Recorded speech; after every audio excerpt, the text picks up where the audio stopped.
दरवर्षीप्रमाणे यावर्षी सुद्धा येणाऱ्या 17 ऑगस्ट रोजी भारतीय जनता पक्ष व युवा स्वाभिमान पक्षाच्या वतीने भव्य विदर्भस्तरीय दहीहंडी स्पर्धेचे आयोजन करण्यात आले आहे।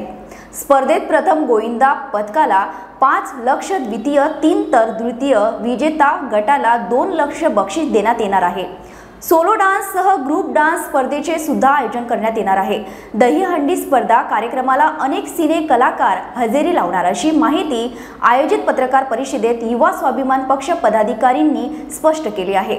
मात्र युवा स्वाभिमान पक्ष आणि भाजपा पक्ष यांच्या संयुक्त विद्यमाने दहीहंडी स्पर्धेचे आयोजन असताना सुद्धा या भव्य दिव्य विदर्भस्तरीय दहीहंडी स्पर्धेमध्ये सिने कलावंत रणदीप हुड्डा, त्यानंतर तमन्ना भाटिया, मराठी कलावंत सिद्धार्थ जाधव, तसेच या ठिकाणी आदित्य राय कपूर, सिद्धार्थ जाधव, तमन्ना भाटिया, पुष्पा फेम, अजय मोहिते असे सिने कलावंतांची देखील या ठिकाणी उपस्थिती राहणार आहे।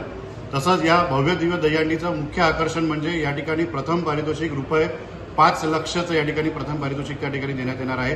3 लक्ष रुपयांचं द्वितीय पारितोषिक, तसंच तृतीय पारितोषिक हे 2 लक्ष रुपयांचं व सहभागी होणाऱ्या प्रत्येक चमूंना या ठिकाणी 11,000 रुपयाचं प्रोत्साहनपर पारितोषिक देण्यात येणार आहे। तसंच सोलो डान्स स्पर्धा, ग्रुप डान्स स्पर्धा देखील या ठिकाणी होणार आहे आणि विदर्भातील ही एकमेव दहीहंडी अशी आहे की ज्या ठिकाणी केवळ अमरावतीमध्येच ही दहीहंडी या ठिकाणी आयोजित होते आणि 5 लक्ष रुपयाचं या ठिकाणी भव्य दिव्य बक्षीस या ठिकाणी देण्यात येतं आणि पूर्णतः या ठिकाणी येणाऱ्या चमूची काळजी घेतली जाते, खेळाडूंची काळजी घेतली जाते।